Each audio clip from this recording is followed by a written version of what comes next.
Okay, so it's 2 o'clock now, so I think we'll start. So thank you for joining us today. We're thrilled to be able to welcome you to our Responsible Disruption Innovation Table Zoomcast. My name is James Gamage, and I'm the Director of Innovation in the Social Impact Lab at the United Way of Calgary and area. And my name is Monique Blau, and I'm Director of Strategy and Design in the lab and at J5 Design, a Calgary-based firm. And we are your hosts for Responsible Disruption. We are delighted to welcome our listeners, viewers, and guests as we discuss inclusivity in design.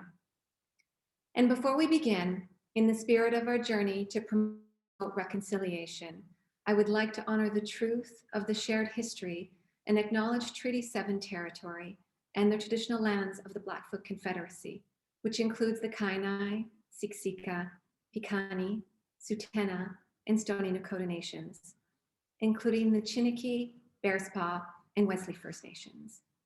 I would also like to recognize the Métis people and the Inuit people who have made their home here in Mohkintas, also known as Calgary. We stand against racism and intolerance in any form, and we believe everyone deserves to live in equitable communities that are built on inclusion, diversity, understanding, and tolerance. And at the Social Impact Lab, we strive to put people first, to create a diverse and inclusive culture where everyone feels safe and valued. So a few housekeeping items to cover. We are recording today's session, so if you want to share it with your colleagues or your friends, you will have an email link that will be sent to you in the next couple of days. The recording is also always featured on our YouTube channel. And if you like our Responsible Disruption series, our next episode is on May 19th at 2 p.m. Mountain, where we will be discussing impact of social isolation. Our agenda, well, we'll introduce our wonderful guests, move to a lively conversation, and then open the floor to audience questions with a short close. If you'd like to ask a question along the way, you can do so by clicking the Q&A button on your Zoom panel. This can be at the bottom or on the side, depending on the type of device you're using. We'll be collecting these questions throughout the episodes, and we'll do our best to answer as many as we can. So the Social Impact Lab is a collaboration between J5 Design and United Way of Calgary and area.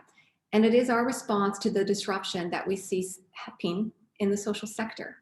At the lab, we invest in innovation, which we are calling responsible disruption, ensuring that any change that results in considered and fair to Calgarians and communities. Our Responsible Disruption Zoomcasts are a series of discussions with leading players in their field and who are disruptors. Inclusivity in design. Imagine a playground full of only one slide. A slide that requires you to be a certain height and a certain size. The only people who will use that slide are people who match that size and height. They need to match the design because the design welcomes them and no one else. Inclusive design has been around for decades, born out of digital technologies in the 1970s and 80s. Today, inclusivity in design is a method that enables and draws on a full range of human diversity. And this means including and learning from people with a range of perspectives and abilities. Inclusive design focuses on how we as designers arrive at our designs. Did we go through a process that included contributions from excluded communities? We as designers recognize and remedy inequitable interactions between people and their world. We seek out knowledge and expertise of people who navigate exclusionary designs. The expertise of excluded communities gives so much insight into a diversity of ways to participate in any experience. And this is part of our work. Today, we are speaking to 3 designers who are leaders in the field and in our city, and also in our province, and actually nationally and globally. We're very blessed. They will use their experience and knowledge to to help us uncover how we make space for many voices and how we embrace diversity. How do we balance business and design priorities? But most importantly, ensuring inclusivity in our practice. So let's meet this week's guests. So our first guest is Kristen Duke. Hi, Kristen. So Kristen is a service design lead with Calgary Public Library. Her role at the library is to collaborate with staff and community to enhance programs, spaces and services, with a focus on children aged 0 to 5 and their caregivers.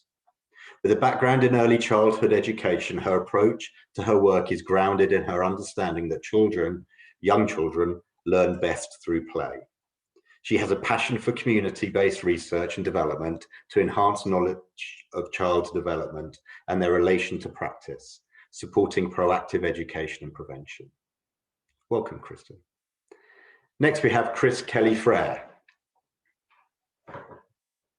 Hi there. Chris is a designer at J5. He is an architect by training and a designer by practice. He's staked his career on the idea that people will rise to the challenge if asked a good enough question. He's primarily interested in the craft of leadership and the development of adaptive and resilient communities. Chris has worked across a range of institutions to establish labs, deliver groundbreaking social R&D projects, and to help move innovation dreams across the threshold into reality. He is a father, husband, fire starter, future ancestor, and sometimes tap dancer. He recently joined the team at J5 after helping to launch the Vivo Play project in Calgary. Welcome, Chris. Finally, we have Jody Callahoo Stonehouse. Hey, Jody. Jody is Cree and Mohawk from the Michelle First Nation and the current Executive Director of the Yellowhead Indigenous Education Foundation. She spent many years at the University of Alberta serving in faculty development, advancement, recruitment, community relations, and as reconciliation advisor. She was instrumental in building strong community engagement as the consultation lead to erect the Wakotwin Lodge, an Indigenous legal lodge at the University of Alberta, and the first of its kind for any post-secondary institution in Canada. Jody also worked with former Truth and Reconciliation Commissioner Chief Wilton Littlechild in bringing the second World Indigenous Nations Games to Edmonton in 2017. She also works with the Edmonton Shift Lab, a social innovation lab on anti-racism, which has drawn positive attention from across the country, is the founder of the Mio Pematisawin Productions, and was the producer and broadcaster of an award-winning Indigenous radio program called Asimawin. She is co-producing a series called Love Medicine, interviews with Indigenous and non-Indigenous wisdom keepers, elders, and inspired individuals whose stories remind us that love is indeed the most powerful of all medicines. Jody was recently appointed to the Edmonton Police Commission. So welcome to you all. So we'll start with questions, but actually before that, I'm just going to a reminder to our audience of the importance of questions from the audience. You know, these sessions are a whole lot better and are a whole lot more interesting for everybody if it's not just myself and Monique asking the questions. So please use the Q&A button on the Zoom panel at the bottom of your screen, and Monique and myself will be collecting those questions throughout the Zoom cast, and we'll answer them, as many of them as we can during today's session. So please ask away. We'll make sure that we get to, you know, many, if not all, the questions. So I'd like to start first off with you, Jody. So as designers, we talk about the importance of inclusivity in design, but there are many definitions of what that looks like and how it differs between inclusivity in design and universal design and accessibility. So could you tell us what that means when we talk about inclusive design and what inclusivity in design means to you? Well, thank you so much for the invitation to be here with all of you. And James, of course, you asked the most difficult question right off the start. What does this mean to me? Well, to be honest, I really didn't understand how inclusivity could really be embodied until I was part of the Edmonton Shift Lab. And the learning there for me was around when folks take on extra work so that you're able to do the work you need to do. Currently, for most Indigenous peoples, we are doing double work. Like, we are recovering. Alberta had more Indian residential schools than any other province in the country, which means we have more intergenerational trauma, which means we are overburdened with tremendous amounts of emotional labor, intellectual labor, and physical labor, and financial labor. And so as we're carrying this work, of course, we want to be part of systemic change. Of course, we want to be doing wonderful, beautiful design things. But I have to take care of my relatives who just lost someone, and I have to cook for that feast. And then I have to take on my niece's kids for 2 days because she has no one support. So there's all of this tremendous juggling to support people. And I have relatives and friends who are in post-secondary, and they need some letters and they need some help. So we're being pulled in all kinds of directions and hit burnout very, very fast.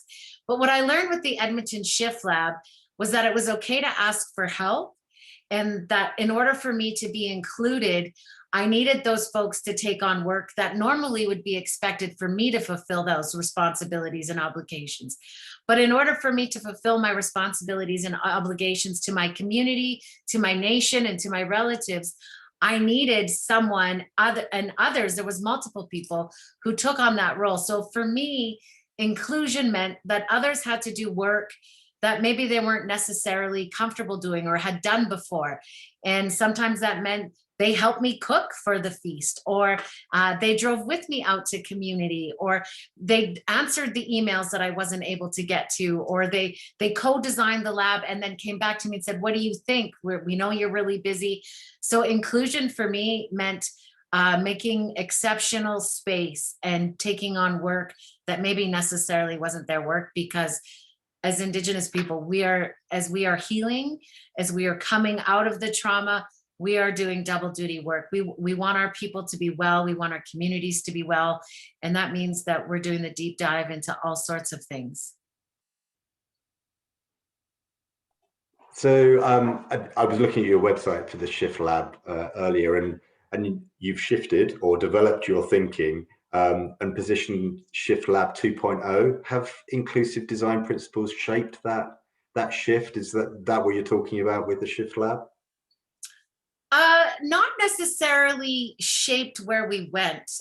With the Shift Lab, our 1.0, we were looking at the intersection of racism and poverty. And what we discovered when we fully looked at racism and poverty, we needed to go further and look at the root of racism, that recognizing that poverty actually could just be a systemic outcome from racism. So 2.0 was more of a focus solely on racism and anti-racist work in our city, in the city of Edmonton. The way that inclusivity then, with not only being able to be a lab steward, then how did that translate into our core lab team, into the way we conducted ourselves, the way we invited people to think differently, the way we offered the two-eyed seeing, the ability for folks to not only see the world from their lens, from the Western lens, but to invite them in to see things through an Indigenous lens. So what does it mean to be out on the land? What does it mean to see the world not from a human center? Because for Indigenous people, humans aren't the center of the world. So how can we see things from a different center?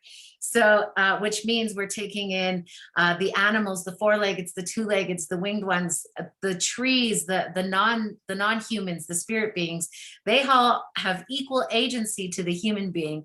And we're so subscribed to the human-centered design. Well, if we're working in partnership with Indigenous people, we have to think that their world comes at it a little differently. So with the team making space for me and finding ways to include me, it also then had the ripple effect of finding ways to include the ways in which my community believes, the ways in which we practice, and some of the ways in which we think. And that's what we attempted to do with 2.0. That's fascinating. And I love that sense of inclusivity about the land, being about the land, as well as individuals and humans on the land, and the two-eyed seeing. That's a great way to capture that. So, Kristen, can I bring you into the conversation now? So, the evolution of inclusive design happened many decades ago, I think in the 1950s, with a focus on designing for people with disabilities.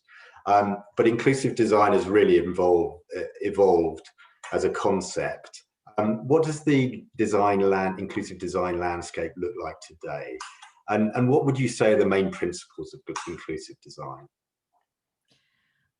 I think what's interesting is, yeah, we're talking a little bit about inclusion and meeting the needs and seeing, you know, there are so many different users. Like it's inherent in any design. You are, you know, inherently including and excluding.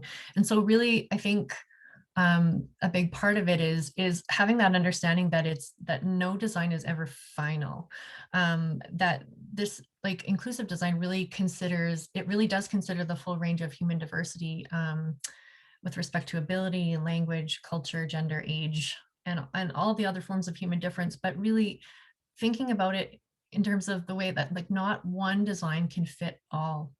And when you're creating and looking at different designs or program services spaces, I think the first part about is really like having an understanding of who are the user need, like who is the user target right now, and what are the actual needs that we're trying to achieve by doing this. And I think by asking and going deeper into those questions, we can really ask those questions and uncover, like, what is the real need and what are we trying to actually get at. I would say, like you mentioned, design, you know, and design thinking, and it has been around for a long time, but I think I've worked at the Calgary Public Library, and for us, design thinking is a really new approach, and certainly the area that we're working in is these are new ways of thinking and considering how we develop, you know, resources for the people accessing our services. This is a new way of thinking about it, and so we're really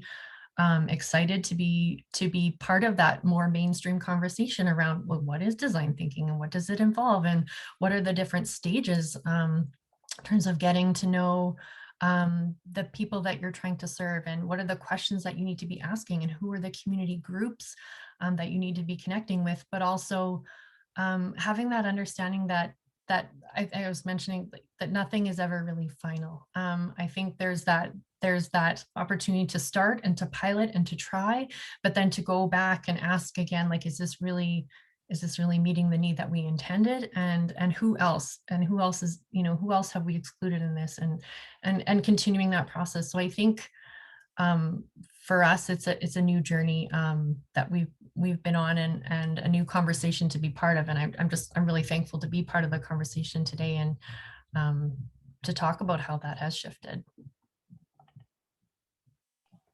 I love that concept of sort of iteration and the importance of not always considering you got to the final solution. I think too often we go through the process and get to the end and deliver something without constantly monitoring and ensuring that we have designed or created something for everybody.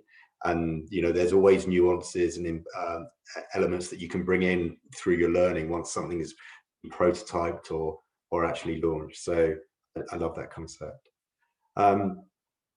So thank you. So thinking about sort of the motivation for applying design principles, and Chris, you know, I was looking at a Forrester Inclusive Design imperative report, and it focused on the fact that companies focus on marketing specifically to 80% of their users and who are considered normal or average, and completely excluding the remaining 20%, citing business priorities as the reason. So as a designer, I guess, you know, you're always balancing a business need with a human need. And, you know, what benefits does inclusive design bring from a human perspective and from a business perspective? Are they at odds with each other? And how do we sort of navigate between the two? Nice hardball question here. I really appreciate this dance between the world that we've will actually keep surviving. And I'm really thinking a lot about what Jody, you said about others having to do work so that they're not normally comfortable doing, so that the collective might participate, so that the important voices who have something to contribute can show up. And your point, Kristen, about how nothing is ever finished. I came out of a really traditional design background, which design left unchecked is colonial. It's still the patriarchy. It's still like, it's full of ego. It still likes to have clever sexy solutions that can end up in a Harvard Business Review article and on Fast Company, and that will destroy our world. So for me, there's this duality, which is that you can sell design to businesses because it opens up new segments of their market. But as designers, I think our real challenge right now is to sit with the idea that wisdom is present in everything around us, in your community, in the water, in the air, in your child, in the person who you've never met. And if you actually believe that, then your role as a designer is to level the playing field and hold the frame, like you mentioned, Jody, so that they can show up and speak their truth and have a contribution and affect change. And doing it in a way that it's never finished, like you said, Kristen. And I think that when that happens, we end up generating solutions that don't destroy the world, because you can't have a business if you don't have a world. So I would actually kind of flip that question about profitability, although I do believe that that is true, that, you know, you can kind of widen the value. But there's also a piece about trust, is that when people are involved, like there's that phrase that gets batted around too often, nothing about us without us. It's really true. Trust takes a long time to build and almost no time to destroy. And I think that design processes like building a city, doing engagement, all of this have to be about putting trust into the gas tank. And when you do that, you generate connection, and connection generates, like it takes the linear and moves it to circular. And when you move to circular, you become sustainable, whether it's as a business or as an economy or as an ecology or as a system full of love. So I don't know if I've answered your question, but those are some of the things that makes me think about holding the frame, believing in the wisdom of the whole world around you, leveling the playing field, and never letting it be finished. You're muted. Thank you. That concept is almost like inclusive design is just good business. It's being a good living being. Yeah. Well, but in some respect, you know, so how do you get that across to a business which has maybe, you know, employed a designer to deliver a project in a set time scale and has the idea that there's going to be an end product at the end in X months time? How do you get across the importance of holding that space and looking at all perspectives and not just focusing on the 80%? Yeah, I'll do it with a drawing really quickly. So most of the world is in the mainstream category, right in the center of this bullseye. Those are the things that we know you just need to do. It's, you know, self-driving cars are kind of close to the middle. But the world is also full of weaker and weaker signals that are farther and farther out. Those are like those 20% of your market, right? They are the folks who don't fit in. They're the things that don't quite make sense. Design lets you pay attention to those signals and move them closer in sooner. Because if you know, there's that quote by William Gibson that the future is here, it's just not widely distributed. You know, sometimes reframed in different ways, but I genuinely believe it, that by listening to those 20%, you're actually tapping into a wider range of futures and building resilient and adaptive business approaches or tools or solutions that are actually viable when the world changes. I don't know, Kristen, Jody, what does this make you think about? Well, that it's such an exciting time right now because our society is changing. The way we do business is changing. And we're thinking about sustainability, not only locally, but globally. We're talking about relationships with the land, with each other. I mean, if we look at where COVID originated with the bat and the relationship with the bat, then we have to start thinking about our relationships with the animals in our home territories. So, you know, that really resonated when you brought in those circles, and we're all interconnected. The business is just as connected to the individual at home, to the system. And I think the more we are able to bring each other's voices and lift those, I mean, we're just building a better planet together. That's what you brought home to me, Chris. Thanks. Mm.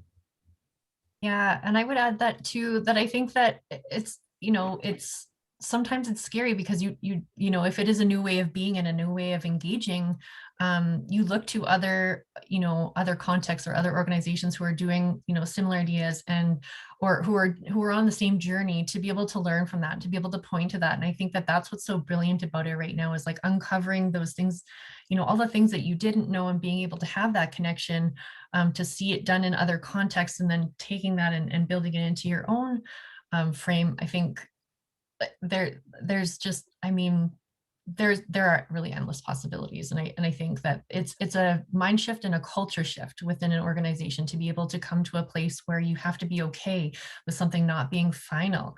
I know that that's, you know, you know, we want a firm plan, we want the guidebook, we want the paper, the report, or the tool, or the answer, right? But it's like, the truth is that just, you know, we can do that, but we have to frame it as like we're reporting on our findings, but this isn't the answer, and it never will be the final answer, right? And that's that culture shift that has to happen within the organization to really embrace that and embody that.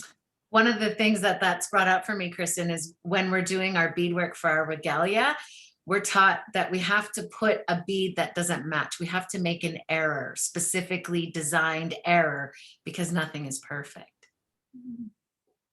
That's a lovely image. Monique, I think you. You know, yeah. So I was going to say what I have. So Susan Goldsman, you know, she's a inclusive design expert, is no longer with us, but has left so many important things for us on this earth around our practice. And she has a really great quote that I love. It's, inclusive design doesn't mean you're designing one thing for all people. You're designing a diversity of ways to participate so that everyone has a sense of belonging. And, you know, Jody, when you were talking about how inclusivity is so much more than people now, I also think about, how do we create this sense of belonging? Like, what does that statement mean to us as designers? How do we create that space? I'm opening the floor to anyone who wants to jump in. And all at the same time. What was the question, Monique? Oh, my question is, how do you create a sense of belonging, right? As designers, how do we do that?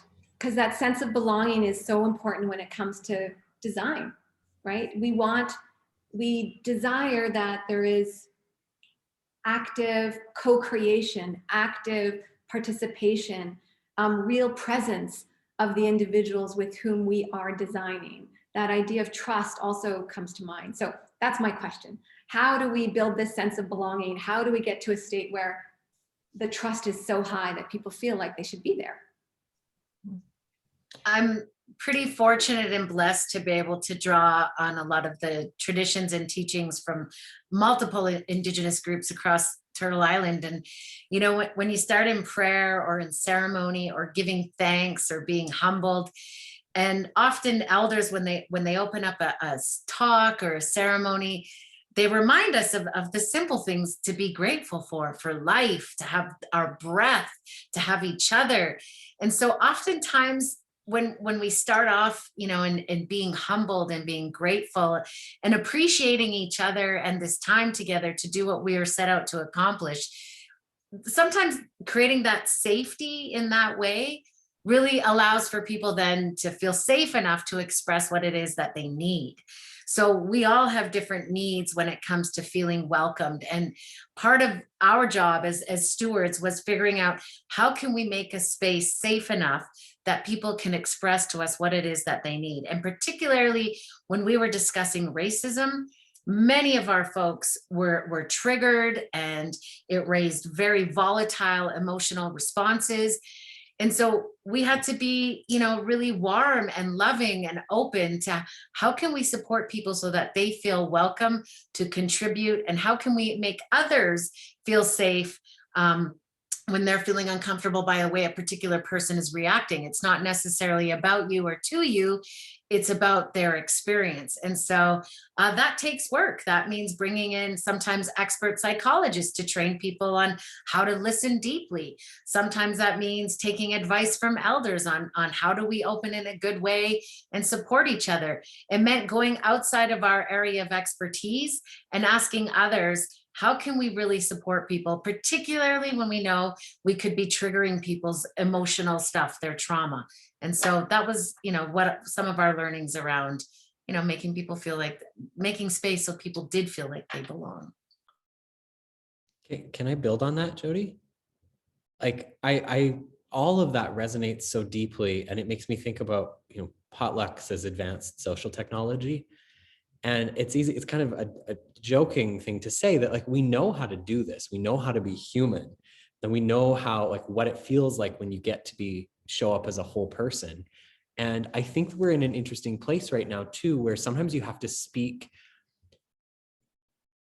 truth to sort of economic powers and leaders, like trying to put a business spin on this.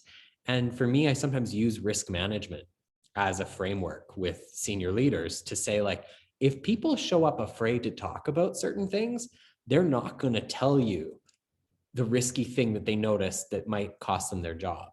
But if you help them show up as a whole person and you lean into these, into the powerful social technologies we've been building for 20,000 years, then they might be brave enough to do that. And that will improve your bottom line. But at the end, everybody benefits. Yeah, and I think it makes me think about having multiple ways for people to engage, and like having multiple like pathways, right? As that safety and belonging, feels different to lots of different people. So whether it's conversation or, writing or participating in a focus group or whatever, I think like the ways in which you create opportunities for people to participate in a conversation also need to be varied to be able to get different feedback and information and to have conversation in different ways. And so I'm just thinking, when you were talking to Jody and Chris, it made me think about the importance of having difficult conversation and asking really tough questions. And even when the speaker or the person or the whoever you're bringing, it might be controversial too. Like, I think of the importance of creating those spaces where you can have conversations, because if you're scared to have those conversations and you shut them down because they're risky, that opportunity for learning or opportunity to have people come together to work through those divergent feelings and conflicting beliefs to be able to come out learning something about it, that it's a shame if we can't create space to be able to have those kinds of conversations. And so I'm just saying that it's, yeah. And one of the things I would ask people to be cognizant about is when working with Indigenous peoples, we often have been very isolated from our communities, our reserves. We're still living in segregated communities and segregated realities to First Nation, to other Canadians. And so it's hard to imagine in 2021 that we're still trying to figure out how to have a relationship with each other, but that's the reality. And when we're doing work together, it could be talking about building a bridge that for designers, it has no emotional connection whatsoever. But for an Indigenous participant, that bridge might be going over some sacred burial grounds or some sacred sites that are stories in their family lineage. And it triggers stuff emotionally. And so, making space for each other's reality, each other's ways of being, it's really big work. And you have to be mindful and cognizant of how we're going to engage and make space for each other, because our realities have not been the same. The disparity is so different between typical Canadians and Indigenous Canadians. If we look at the boil water advisories in Alberta alone, we have communities that are still boiling their water before they can brush their teeth. So when I'm coming to sit at a design table, the things that are plaguing my mind and that are on my brain are going to be a lot different than my colleague who's an architect who wants to build this beautiful design of some sort. So it means also doing some homework, reading where the people are from, what has impacted those people. And one of the things I learned from the Shift Lab that was such a blessing was having someone who was really well educated on white privilege, white fragility, white supremacy. So I didn't have to do that work explaining how the system has perpetuated those things. My white colleague did all of that work And it made so much more space for me in my mind, in the work that we did, and with the entire collective, because it brought us together with a deeper understanding of the world that we live in. And so I would highly suggest that do your homework, get those experts to be a part of your team so that it can be inclusive and provide a sense of belonging for all your participants. I love that. I have to say what came to mind for me was the homework, obviously learning who's coming in and where they're from, but I also liked really the idea of considering what roles we can play when it comes to co-design.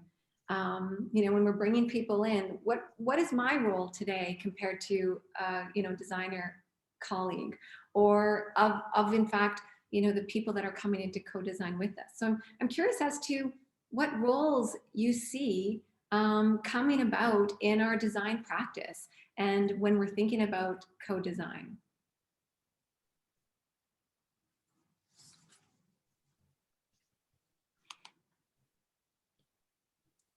I can jump in. Sure, Chris. Oh yeah, I should have called on someone. Yeah. Yes. Oh, no Sorry. problem. But a few small things that come in to mind for me is the power of documentation and recording. So many design practices are using increasingly complex facilitation methodologies. And sometimes these end up becoming like really complicated canvases and very fast-paced processes. And, you know, the advent of Zoom means that we're booking more meetings, but they're often very compressed.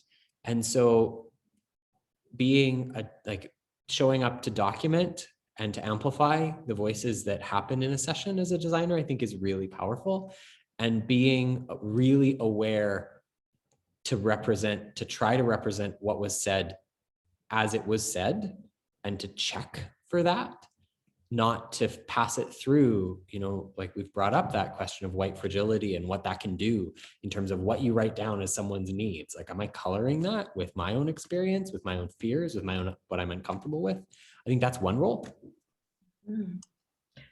And can I add to that, Chris? I think something that I've learned from you is that there are, like, we all, you know, the roles and the tools and things that we have at our disposal, but just that each, you know, it can look different for each organization, and not to get bogged down by that. I really just appreciate that approach, because for a new way of thinking, when people are thinking about inclusive design and design thinking and how we're approaching, you know, we can get so caught up in like it being like the perfect way to document and the perfect way to have it. But it's like, really, it's about being open and being able to ask quite meaningful questions and document and reflect back to make sure, obviously, that yes, you're capturing it with integrity. But just like that, you know, anyone can do this work. And I really appreciate that. And that we have a really supportive community in Calgary that, you know, really does support each other in working through challenges and having these kinds of conversations. So just wanted to say that. What both of you raised for me around sort of inclusion of Indigenous pedagogies or our methodologies, my colleagues really pushed me to bring in Indigenous ways of recording. So how are we honoring the storytelling tradition, the songs, the prayers? How are we honoring berry picking and being on the land? How are we honoring mnemonic devices that we use to remember things? What are those artifacts that Indigenous people in this territory have used and continue to use to remember things? And so my colleagues really pushed me, because when you think about systems and design thinking, for me, I want to get into that Western lens, and my colleagues were the ones who were like, no, you have systems, you have ways of doing this, bring them forward, talk to your community, spend time with your elders, remember, recall, and bring those to the lab and include those. And that's why that notion of two-eyed seeing, you know, how can we record, remember, participate with both lenses? To me, that makes me think, Jody, about finding the craft in it again, finding the art in it, not just the process. And that, like, looking for the circle, not just saying, have I done all the steps? You know, when we're running sessions or when you're working through a design process, just saying, like, have we looped back? Have we checked in? As opposed to, because then you can slot in new ways of knowing. Maybe they're not new old ways of knowing. Yeah. And accountability partners who can look at it and help you from that, you know, perspective to be able to help you, right? Because when you're in something and you're looking at it, it's like having the person, you know, to like that person not over your shoulder or whatever you want, right? To be able to say no, right? Like when you get so focused, we get so like, you know, into a tunnel, and having those partners to be able to help us keep that bigger picture. Totally. I have one other tiny drawing. Design seems to move from a wide range of possibilities down to one. Mm. And we are in a world right now that is biased towards that small end of the funnel. We like to ask the community, is something red, or do you want a red bench or a blue bench? And our leadership and our hierarchy and our structures and our economy push us towards specificity. And so I think another role is to de-risk going back upstream and making it safer for the bigger questions to get asked. And often it's someone who's in a position of power or privilege that can de-risk that, so that, you know, someone in the community can say, hey, you're asking me about a bench, but this is actually about moving around my neighborhood.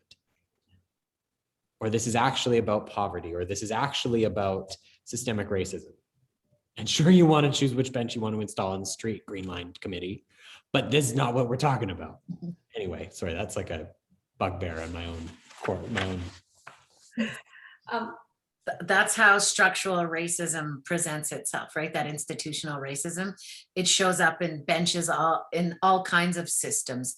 And so that's why as designers, we've got to do that pushback and let's look at the root of this. And that's why we're disruptors. Right. We do have an audience question that I'd like to address, and it's for you, Jody. So I'm going to read straight off from Riley.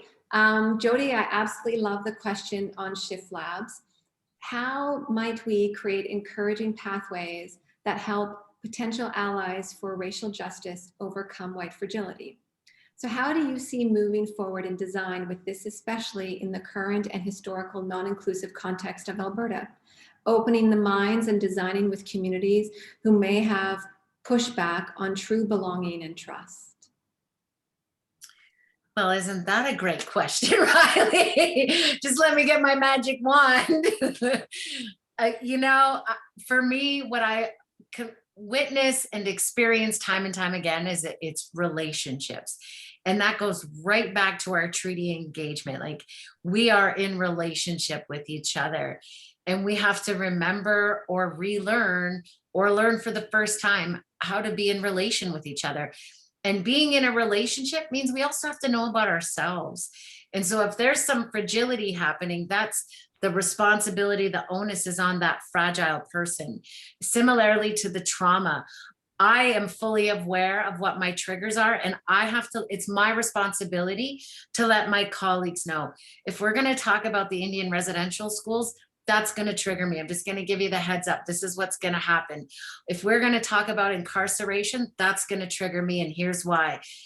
So bringing our whole selves means maybe you don't recognize that you're fragile, but maybe you recognize it in your colleagues. And so speaking about it as though it's yourself often invites your colleagues into the frame.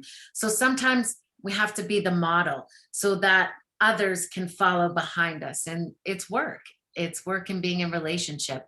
It's a marriage, living in this land together. We said we were going to be in relationship as long as the sun shines and the grass grows and the river flows. Those are the treaty agreements, and the sun's still shining. So we have to figure out how to be in relationship. That's my take. I hope that answered your question, Riley.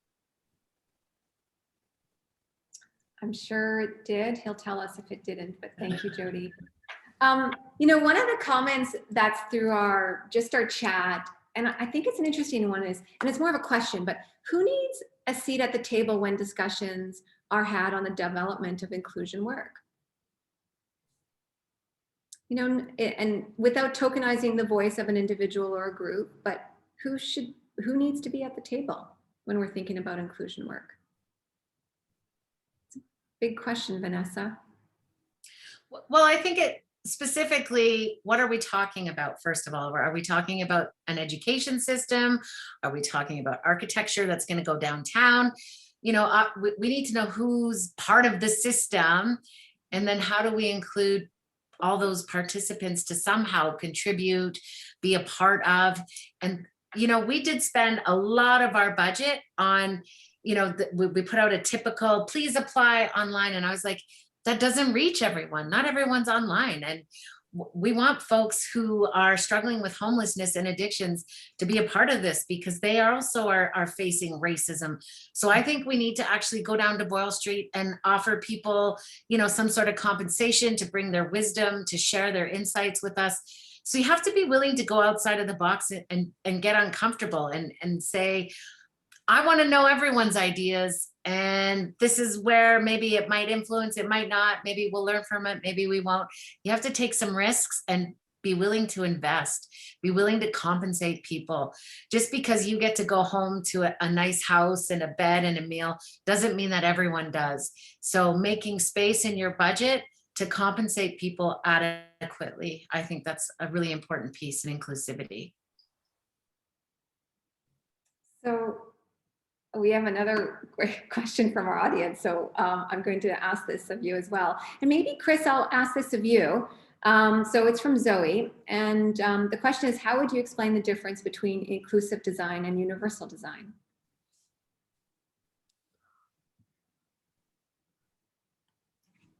It's a really interesting, I really appreciate that question, Zoe. I think there's some great resources about, that we're still relying on that I know they're imperfect, around equity and equality, and that those can be a jumping point to say that universal design is frequently connected down to sort of an industrial design perspective about how the body works and how the mind works. I think for me, inclusion is actually about not just thinking about the design outputs. Universal design is usually focused on, here, I made a little drawing. This is how I think. Yeah, universal design is usually focused, I think, on the output side. And inclusion means we have to think about the input side as well. So is there a diversity of inputs that reflects the system that you're a part of, whether it's natural, human, community-based, or whatever, and then translating that through to the output side? Does that help? Maybe. I don't know. What do you think, Kristen or Jody? Yeah, I can just add to that. Like when I think about traditional, like my brain's going to like, you design the thing, and thinking about like from a play perspective. Like when you're thinking about universal design, you're trying to, like, to your point, Chris, you're making space for one thing. Like you're thinking of the thing. But when you're thinking of inclusivity, you're thinking of lots of different things. And I think it's like it's broadening and also not creating a space where it's like this is only it, right? It's universal being more focused, and inclusive being across the spectrum. I don't know. I think I'm sound like I'm philosophizing or something. But. No, that really jived for me, Kristen. And likewise for me too. We've got quite a few questions coming in from the audience. And so, I want to make sure we do get them. So we do have another question, and this one is for you, Kristen. How do we create safe spaces for some of the important and divergent conversations that you shared, without placing the constant burden and expectation of educating others on marginalized voices in the room? So this reminds me a bit about the roles, and Jody, how you shared the role of a colleague in the room.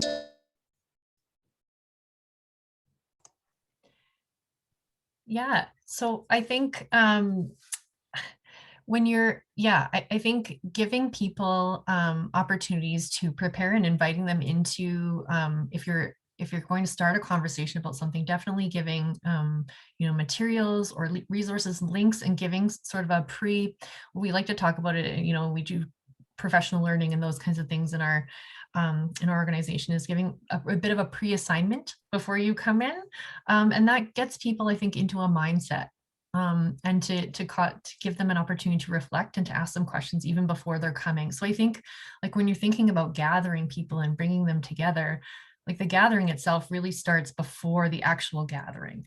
And so I think you think about what can you do as an organization if you're planning an event to be able to prime your audience, to be able to consider what they're coming into. And I think follow up and having, and not also, not always having all the answers beforehand. It's a thing, right?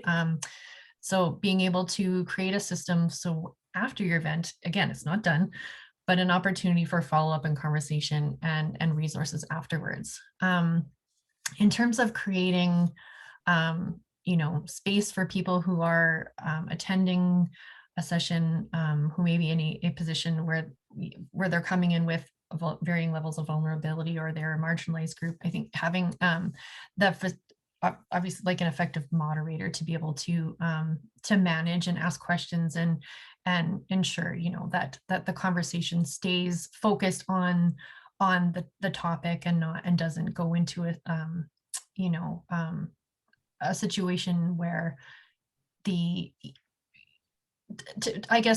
keep the conversation in the way in a way that's moving in the direction of the goal that you're trying to achieve, right? I think not expecting those people and who may be in a position where they are marginalized to have all the answers also. I think having others to be able to support that and to answer questions, and not expecting people to have to not only be vulnerable and have things happening to them, but also to have to speak up or have that expectation that they need to defend.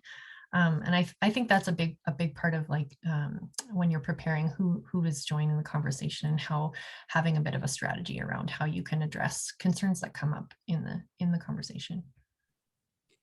I want to name like a tension that I'm really noticing right now, which is this very Western perspective on progress, and like keep the conversation going in the direction we need to go. Like I know that push, Kristen, I know that feeling, but then that the both end of saying like, what if this thing comes up that needs to be explored?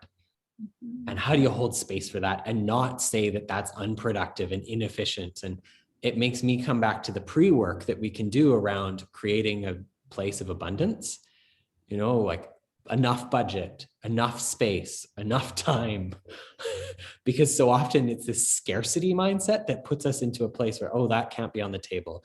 Oh, that dangerous comment is dangerous. I don't know. That's something that it's a tension. I don't know how to resolve it, but it's very present. You raised a couple issues I was thinking about with the Shift Lab. And when we were talking about racism, I had a beautiful group of folks from all different kinds of backgrounds. And we came to a position where it was very tense and uncomfortable, and we were not going anywhere. And we brought in an elder and did a pipe ceremony. And it's interesting how if you put people in a situation where they've never done something before, it's outside it. And same with when we went berry picking, on the land, shifting the energy, the mind space. And then we were able to come back and to that place of uncomfortableness and start to, break it apart and dissect it. But so you do get stuck in that space, and that skilled facilitator is critical, recognizing it and being able to move forward, because otherwise you can re-traumatize, re-victimize, and that's not the work we want to do. So good points on both ends. And I think acknowledging how those are advanced social technologies, and they exist across all sorts of different cultures in different ways, that we have these tools to bring people out of trouble. And they're not all Mural and Miro and Zoom, So that's probably a really good thing to elaborate on, like what are tools in our toolbox? What are the things that we're trying to navigate and figure out what we need to do differently today?